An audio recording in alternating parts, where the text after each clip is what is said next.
What's up guys, MGH here and welcome to yet another episode of my Schalke career mode.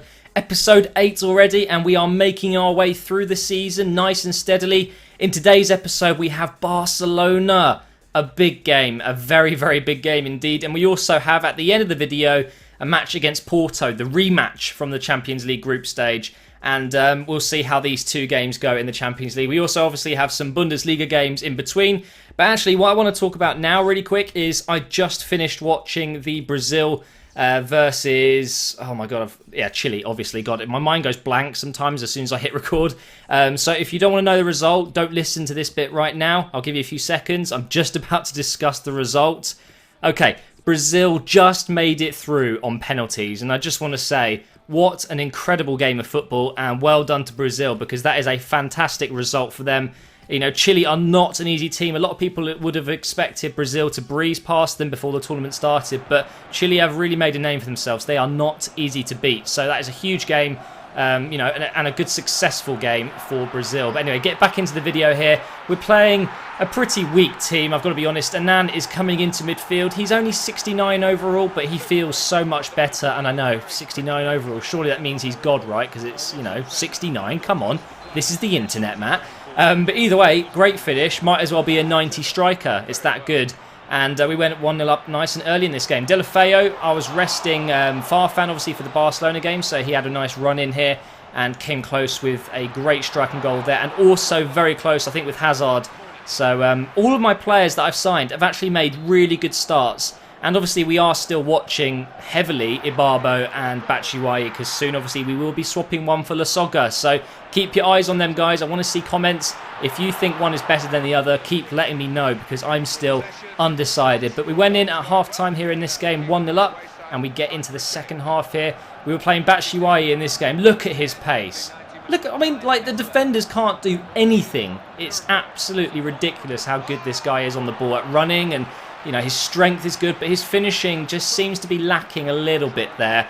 And could have easily been 2-0 had he had better finishing. But Oper has got a great shot. Remember his debut goal? Well, he couldn't quite mimic that in this game. And unfortunately, that went very wide indeed. And we get Batshuayi through again here. But once again, the keeper stops him from scoring.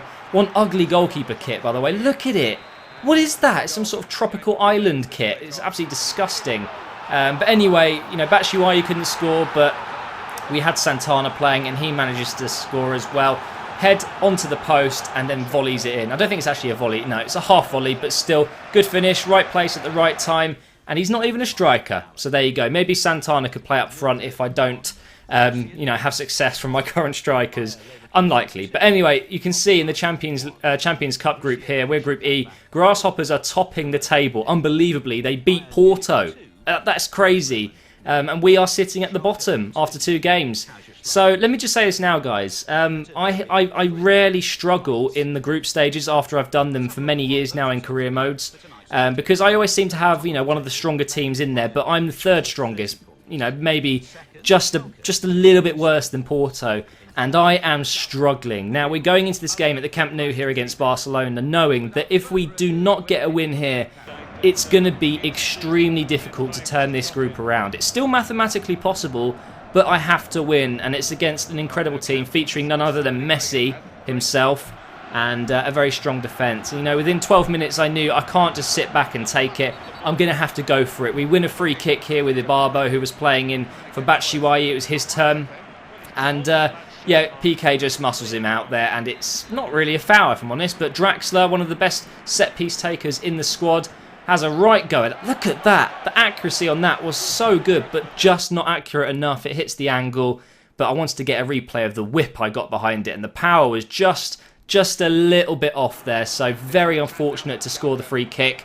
But I was taking my time. I knew my chances would come. I was focusing on defending and then counter-attacking, and this is exactly what happened here. You'll see we get a lovely ball into Draxler there, almost winning the header, not quite tall enough.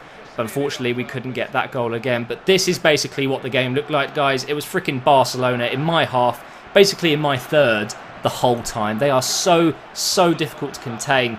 And PK, what the hell is he doing in there? His work rate's literally just, they're so real. He's like that in real life. He just runs up the pitch and joins the attack. But can we counter them? Ibarbo is through. There is no catching Ibarbo. I really wish I changed my mind and ran in and had a shot, but it kind of disappeared, that chance to have a shot, and I had to get the cross in to try and get a chance.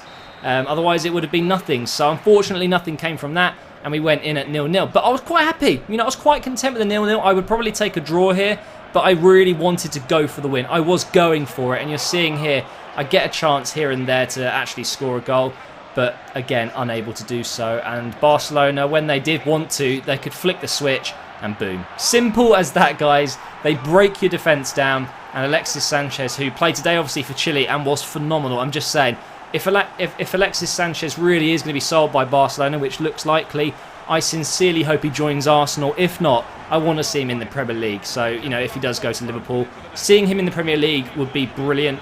Please come to Arsenal, you absolutely fantastic player. But he scored against me, so I was a bit angry at him when recording this gameplay, but today I saw an absolutely world-class player perform for Chile. Hopefully Arsene Wenger is not running around on the beach sunbathing, and he's, you know, getting a contract ready, because Chile are out. You might as well, you know, snub some of those great players that have performed in this tournament. But unfortunately, guys, they were being a bit time-wasting towards the end there, and we lose. It's not good. I was extremely pissed off at this point. So there was a match against Mainz 05. They're bottom of the league. I thought I'll probably get away with a win here, and I really didn't fancy playing, if I'm honest. You know, when you lose a game and you know how important it is, you just get really pissed off. You know, to be honest, I could have quite easily turned off the console after that, because I tried so hard and I wasn't able to pull out the win. But, you know, it's realistic, I guess. It's Barcelona at the Camp Nou. They're very difficult to beat, and we lost the game, so I just had to move on. But I thought the way of dealing with it is actually turning this into a bit of an experiment. I wanted to sim an away game, and I wanted to sim a home game to see how my team performs. We got a draw there in the away game, not too bad. You normally lose your away games when you sim them, but luckily they were a bottom team. And I decided to sim this home game, which is in the German Cup. So it's not too significant. As you know, I'm not really bothered about that too much. I will still try and win it, but it's not top of my priority list. And this game turned out to be a lot easier. Neustadter there, I'm probably pronouncing that one wrong. Even though I've researched it and I've said it millions times, I still forget how to do it. But Boateng, easier to say, or Boateng, gets a goal there. And we win 2-0. So we've tested out the simming. No real need to do that. I just wanted to see and relax as well after that stupid Barcelona match. But now we go into the game against Hanover. This one, again, it wasn't majorly important. We're still top 3 in the league right now. Not too worried about dropping points at this point in time, because all I'm aiming for is top 4. Well, actually, no, I am aiming for top 3. I want to only be behind Dortmund and Bayern if there are teams above me. Otherwise, obviously, I would love to come first, but it's going to be difficult with Dortmund and Bayern pretty much winning every single game they play. I'm interested to see what their result will be together. Look at this dude. Look, what the hell? He's absolutely destroying my whole left side. Luckily, they don't score, but that would have been pretty embarrassing if they did. Look at my defence here. Absolutely shambolic. Finally get it out. God. This game was a bit strange, actually. Not much going on in the first half. And then suddenly it came to life in the second half. I don't know what it is. It's momentum or scripting or some shit. I left it there for Farfan to knock it up. Very nice pass indeed to Clemens. And I get a little bit sweaty here. Batshuayi gets another goal on the score sheet for himself as well. And to be honest, guys, I think I can come to the conclusion relatively soon. I think I've seen a decent amount, but not enough to make a decision yet. But I think Batshuayi could be the guy I keep. And there's Farfan, proving why I still want to use him. Deulofeu was just back up, and when he's fit, he plays. And he scored an incredible goal there, and we won the game 2-0. So, yeah, I think Batshuayi is looking like the stronger player, if I'm honest, guys. Ibarbo is definitely better in Ultimate Team, of course. But this is career mode. You need finishers up front, and Ibarbo has pretty poor finishing. But anyway, guys, into a absolutely vital game against Porto. They beat us 2-0 at home. We're now playing away. We have to win.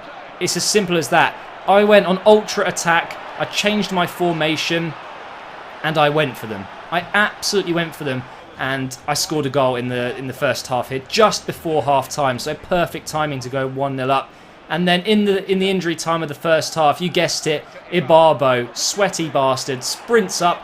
And as I'm talking about how Batshuayi is probably better, he scores an absolute belter.